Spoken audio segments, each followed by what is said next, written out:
Olá, turma, tudo bem? Vamos para mais uma aula. A gente vai trabalhar hoje um tópico da ecologia que é relacionado à biodiversidade. A gente vai trabalhar um pouco da proteção para a biodiversidade e também quais são os principais impactos que vão aí ocasionar uma diminuição ou uma perda da biodiversidade. A gente pode começar falando sobre o valor das espécies para o meio ambiente. Será que o ser humano é a única espécie que deve ter privilégios no meio ambiente, deve ter aí uma maior importância? Talvez não, com certeza não. As outras espécies, na verdade, elas executam um papel muito importante para a nossa espécie. Então, na verdade, a gente depende de outras espécies para sobreviver. Está tudo interrelacionado, a gente apresenta-se como uma espécie extremamente exploradora, e nós sofremos as consequências disso depois, pode ser a curto, médio ou a longo prazo. É isso que os grandes países, a Organização das Nações Unidas tenta esclarecer, que se a gente não se importar agora, já está até atrasado, sobre as questões de proteção ao meio ambiente e à biodiversidade, a gente vai gerar consequências para gerações futuras. Então, proteger o meio ambiente ou proteger a biodiversidade para quê? Justamente para garantir para gerações futuras que elas tenham, por exemplo, recursos naturais, não só se tratando de outros animais, mas também de vegetais. Então a gente depende muito da agricultura, desde o início da nossa formação, no início das sociedades humanas, a gente depende muito da agricultura, depende muito de vegetais que estão no nosso dia a dia, que estão no prato, que estão à nossa mesa. E aí a gente discute um pouco do valor ético e moral relacionado à biodiversidade. Esse valor ético e moral é justamente você se preocupar com o próximo ou gerar empatia quando você então gera algum dano para o meio ambiente, diminuindo a biodiversidade, causando a morte de espécies ou a extinção, você está prejudicando toda uma cadeia. Então, não é só a importância com gerações futuras, mas também com relação a outras espécies que estão todas relacionadas em cadeia, ou melhor dizendo, em teia alimentar. Então, isso é muito sério, é muito preocupante. Outro ponto também que a gente pode questionar e discutir é a dependência do meio ambiente. Então, como eu mencionei no início, nós temos aí uma dependência muito grande da agricultura, mas eu também não posso só me reter a isso. A gente tem aí um valor antropocêntrico, que é quando o ser humano precisa de um vegetal que foi plantado, por exemplo, soja, milho, arroz, feijão, mas ele também depende de outros recursos naturais. O nosso Brasil ele apresenta uma riqueza muito grande em termos de recursos naturais. Por exemplo, o minério de ferro, de alumínio, a gente também tem muitos recursos hídricos e aí, portanto, a gente acaba explorando esses recursos e aí causando muitas vezes dano ao meio ambiente e diminuindo a biodiversidade. Uma coisa que está muito recente e vem se desenvolvendo muito no Brasil, particularmente, é o valor estético da natureza. Então, o que é isso? Na verdade, o Brasil, os seus estados e municípios, tem se voltado uma preocupação muito grande em conservar ou proteger a biodiversidade.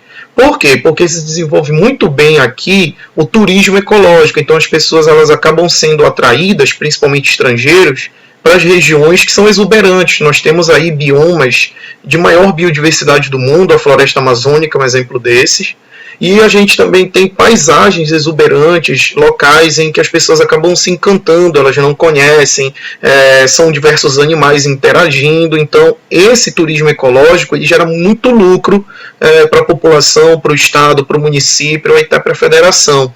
Então, o valor estético da natureza está diretamente relacionado. Se você degrada muito o meio ambiente, você diminui a biodiversidade, que é o número de espécies que tem naquele local, também a quantidade de indivíduos, né, de representantes da espécie, e aí você degradando, você deixa uma imagem ruim, né? Por exemplo, você pega uns hectares e desmata, aí não tem um valor estético, você vai ter uma degradação muito grande, tá bom? Bom, em virtude dessa proteção à biodiversidade, a Organização das Nações Unidas, ela fez uma reunião no Brasil, que hoje é conhecida como Eco 92, foi na cidade do Rio de Janeiro, E aí essa reunião ela justamente foi para discutir medidas de proteção à biodiversidade. Então lá foi feito um acordo, isso está na Agenda 21, em que os países eles têm que cooperar para proteger e defender a biodiversidade. 10 anos depois, em 2002, esse mesmo encontro ocorreu em Joanesburgo, que foi na África do Sul. Eles discutiram o que foi acordado no Rio 92 para justamente verificar se houve andamento, se houve uma melhoria, se houve uma proteção, na verdade, à biodiversidade e ao meio ambiente. E aí, 20 anos depois, se fez novamente no Brasil, no mesmo estado, Rio de Janeiro, que foi a Rio+20, isso foi em 2012, também discutiram outros pontos, né, outros problemas em relação ao meio ambiente e à biodiversidade. Em 2015 se encontraram de novo, só que dessa vez em Nova York, para lançar novas medidas de proteção à biodiversidade, discutir novos assuntos que estavam surgindo, né, vai aí 20 anos depois, então você tem muitas coisas surgindo de novidade no meio ambiente para poder discutir.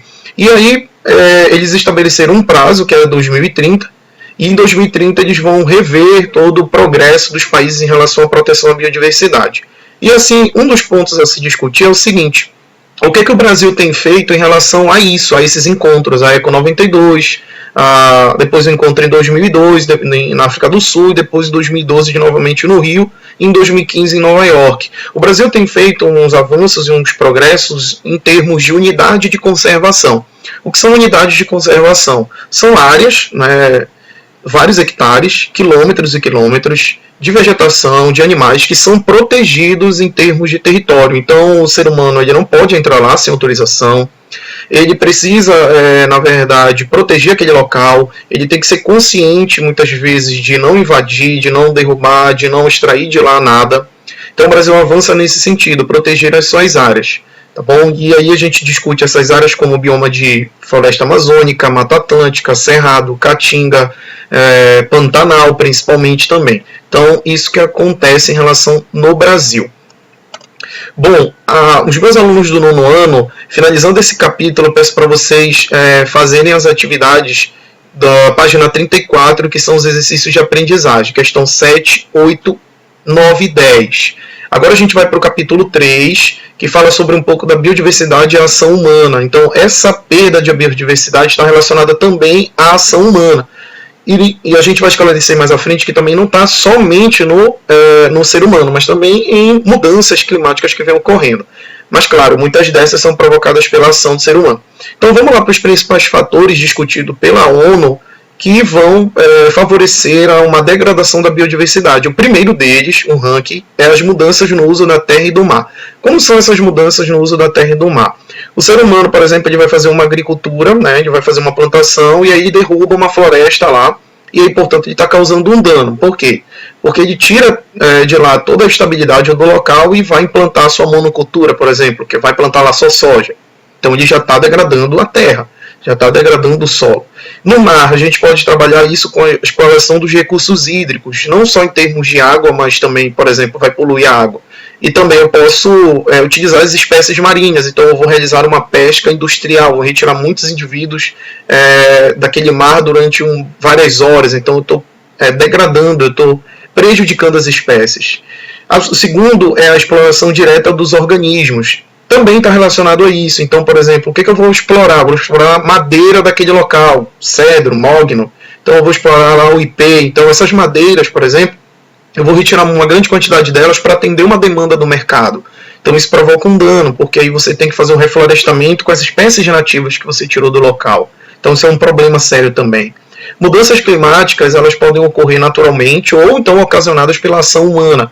O que se discute muito em relação às mudanças climáticas é justamente o aquecimento global. O que o ser humano tem feito para, por exemplo, aumentar essas mudanças climáticas, as ocorrências de tempestade, de seca, de inundações, ou então que a população tem feito para minimizar isso ou diminuir, né? Outro, que é o quarto, é a poluição. Então a gente trabalha com poluição do solo, poluição do ar, poluição sonora, tá bom? Poluição hídrica ou da água, Tá? Então a gente discute essas poluições. E o quinto, que é uma novidade até pouco tempo, é a introdução de espécies exóticas. Para a gente entender esse quinto quesito, esse quinto fator, a introdução de espécie exótica, você precisa entender o seguinte: o que é uma espécie exótica? Exo é um prefixo que se refere a fora, externo. Então, a introdução de uma espécie exótica é o seguinte: então, bora pegar aqui uma região interessante. Floresta amazônica, lá tem diversas espécies nativas, e aí eu trago uma espécie lá da Malásia, por exemplo.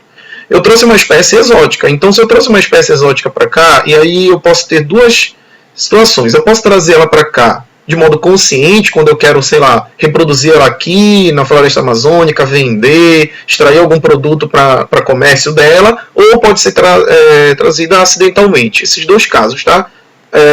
Você pode trazer de modo consciente ou então acidentalmente. E aí, quando essa espécie chega aqui, como ela não é habituada aqui, ela encontra uma série de fatores positivos, como por exemplo, ela não tem predador natural aqui. Então o que vai acontecer a partir disso? Ela pode competir com as espécies daqui, que são naturais, competir por alimento, competir por território, e aí as espécies naturais elas podem perder essa competição e acabar em extinção. E o segundo ponto, que é o mais grave até, é essa espécie exótica, que eu trouxe lá da Malásia, ela fazer a predação da espécie nativa. Então a espécie nativa ela vai morrer, ela pode entrar em extinção até mais rápido. Isso que é o grande problema, porque eu estou perdendo biodiversidade aí, porque eu estou prejudicando as espécies nativas. E quando eu tiro uma espécie nativa de uma cadeia ou teia alimentar, todas as outras podem sofrer consequências ali relacionadas. Então a espécie exótica ela causa muitos prejuízos mesmo.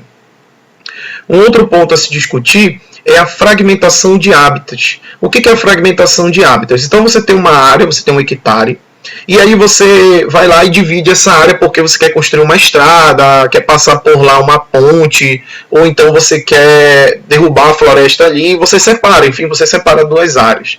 A fragmentação de hábitat, só para a gente entender em termos de conceito, o hábitat é o local, a moradia, a residência, são áreas onde as espécies vivem.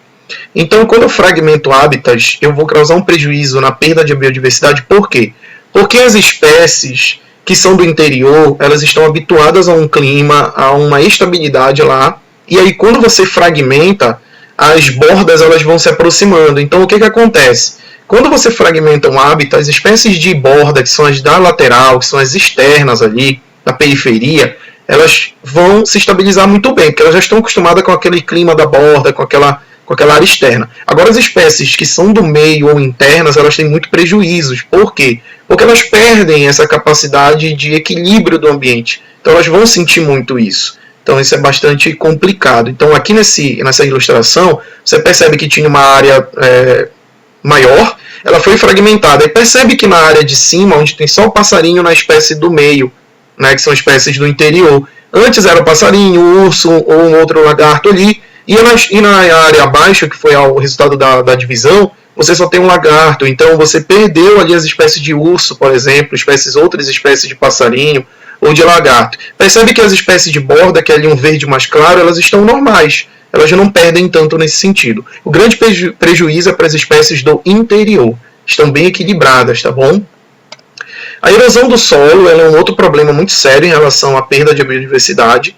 Por quê? Pode acontecer naturalmente através do intemperismo. O que é o intemperismo? São situações do clima, como por exemplo, chover muito, vai provocar inundação, vai arrastar o solo, a gente chama de lixiviação, inclusive, esse processo, quando a chuva arrasta partes do solo. E o vento também. Então lembra que o vento ele molda, por exemplo, os relevos, então ele provoca também erosão do solo. E pode ser por ações humanas, que é a retirada da cobertura vegetal quando eu faço um desmatamento, ou quando eu quero construir uma rodovia, ou quando eu quero passar uma ponte, ou então, enfim, tá bom? Então esses dois casos aí são muito ruins para o solo, porque eu perco a nutrição do solo, eu vou tornar o solo mais pobre, e aí, portanto, eu terei muita dificuldade ali. Outro é aquecimento global, que a gente comentou. Pesquisas revelam que a gente já teve um aumento aí de 0,7 graus Celsius a partir do século XX. E aí esses efeitos eles são sentidos nas populações e enfim, no global. São invernos rigorosos. Volta e meia você tem reportagens, né, ilustrações, está na mídia. Os invernos mais rigorosos, ou então ondas de calor, principalmente na Europa, os idosos sofrem muito, crianças. O degelo nas calotas polares, as espécies ali elas estão perdendo o hábitat, isso que você deve entender. Então, quando elas estão perdendo o local da moradia, para onde elas vão? Elas estão habituadas ali, então se elas são forçadas a migrar, elas podem morrer, elas podem deixar de existir, então estão perdendo biodiversidade. Secas extremas, então as secas elas também provocam uma perda de biodiversidade muito grande, várias espécies morrem por causa desse efeito extremo. Inundações, então, também muito comum. E o aumento do nível do mar. E aí eu vou perdendo área de costa, vou perdendo cidades, vou perdendo vegetação. Isso são graves problemas em relação a isso. Novamente, peço para a turma de 9º ano fazer os exercícios de aprendizagem das questões 11, 12, 13, 14 e 15, se você encontra na página 41. Qualquer coisa, pode deixar um comentário para a gente discutir esse conhecimento. Muito obrigado, bom estudo.